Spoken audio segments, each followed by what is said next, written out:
اللہ کے نام سے شروع جو نہایت مہربان ہمیشہ رحم فرمانے والا ہے۔ سچے لوگوں کی سچی باتیں سننے کے لیے ہمارے چینل کو سبسکرائب کیجیے۔ جزاک اللہ۔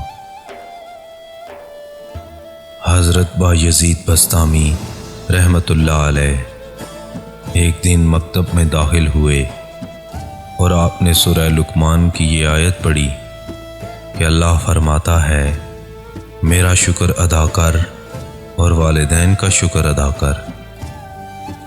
آپ اسی وقت واپس اپنی والدہ کے پاس آئے اور فرمایا مجھ سے دو ہستیوں کا شکر بیک وقت ادا نہیں ہو سکتا، لہٰذا آپ مجھے خدا سے طلب کر لیں تاکہ میں آپ کا شکر ادا کرتا رہوں، یا پھر خدا کے سپرد کر دیں تاکہ میں اسی کے شکر میں مشغول ہو جاؤں۔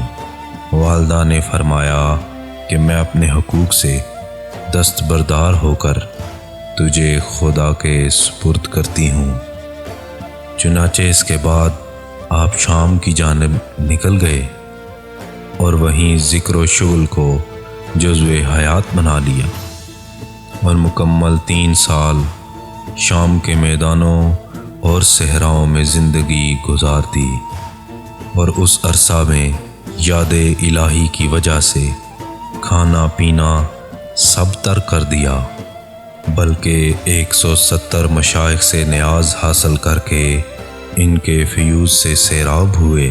انہی مشائخ میں حضرت امام جعفر صادق علیہ السلام بھی شامل ہیں۔ ایک مرتبہ آپ حضرت امام جعفر صادق علیہ السلام کی خدمت میں تھے تو انہوں نے فرمایا اے بایزید، فلاں طاق میں جو کتاب رکھی ہے وہ اٹھا کر لے آؤ۔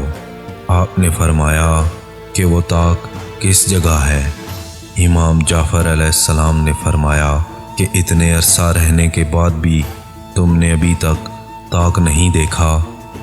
آپ نے عرض کیا کہ یا حضرت طاق تو کجا، میں نے تو آپ کے روبرو سر بھی کبھی نہیں اٹھایا۔ اس وقت حضرت امام جعفر علیہ السلام موج میں آ گئے اور فرمایا کہ اب تم مکمل ہو چکے ہو، لہٰذا اے بایزید بسطام واپس چلے جاؤ اور حضور کی امت کی رہنمائی کرو۔ معزز ناظرین، ہماری اس ویڈیو کو مکمل دیکھنے کا بہت بہت شکریہ۔ اللہ رب العزت آپ کی تمام جائز خواہشات کو پورا فرمائے، آمین یا رب العالمین۔